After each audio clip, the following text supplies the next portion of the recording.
and welcome to F YouTube, the segment with more ranting than the internet, and tonight, with nearly as many cats. First up, Melissa and her cat Milan. I had to take him to the emergency vet with a life-threatening condition, and then I got a wallet-threatening bill. Melissa, mate, I know just how you feel. The same thing happened to me when my cat Kenny was a bit under the weather. Under the weather? I was near death. You swallowed a toothpick. Yeah, I should have left it on the bench. Anyway, point is, it's not uncommon for a trip to the emergency vet to result in a sizable and unexpected bill. Because even though each state's veterinary board says vets should provide an estimate of costs before providing treatment, that's only where it is practicable to do so. And there's the rub.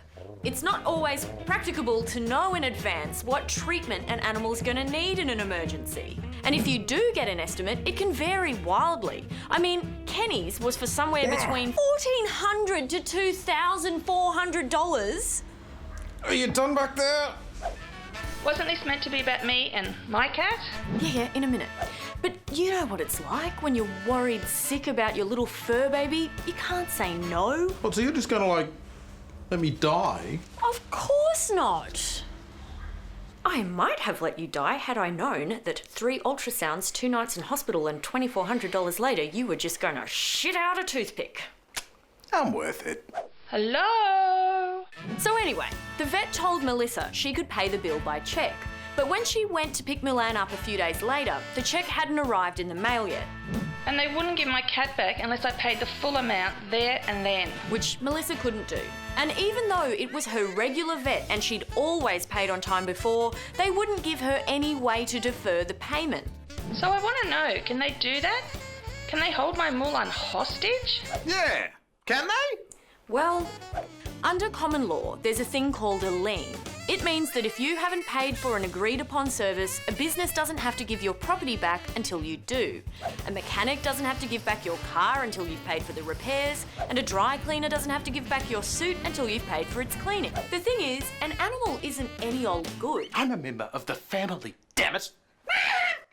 And while there's nothing obliging a vet clinic to provide flexible payment options, they are required to follow the rules of their state registration bodies, which say they have to consider the welfare of the animal.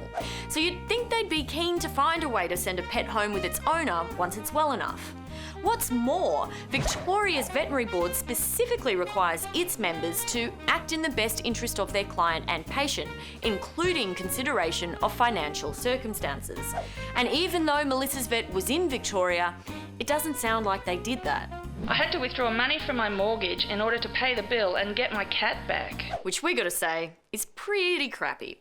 And if you think your vet hasn't upheld their professional standards, you can make a complaint. I wish to lodge a complaint about an anal intrusion. By lodging one with the complaints officer of your local state vets board. Now, back to my story. My Kenny wasn't held hostage. In fact, I was offered finance with VetPay, a credit provider that offers flexible payment plans and is available in around half of all Australian vet clinics. In some circumstances, this might be a good option, but make sure you consider the total cost. She's a little mathematically challenged. Listen up, dogs. Dog. Once you factor in VetPay's application fee, payment charges and an interest rate of 18.4%, you can end up paying more than you would on a credit card. Oh! So if you already have a low interest credit card and you trust yourself to pay off the amount in the same amount of time as you would with VetPay, which automatically deducts the repayments, then you're almost always better off going with the card. And while you're at it, get me one of these. But given Melissa didn't already have a credit card, VetPay probably would have been a good option for her. Especially if, the only other option is. It happened again! By the way, if you have an idiot cat, you should consider pet insurance. Watch our story about it on our YouTube channel. Finally tonight, Sophie has a bone to pick with Beyond Home Entertainment, the DVD distribution company that released the Pokemon Seasons 1 and 2 limited edition collection. It turns out the collection was limited in a way she wasn't expecting. It only contains the first 2/3 of Season 1 and the first 2/3 of Season 2. How am I supposed to catch them all if I can't even catch all the episodes? Sophie, I'm going to be straight with you. I have no idea what a Pokemon is, what it wants, or why you'd want to catch one, let alone them all.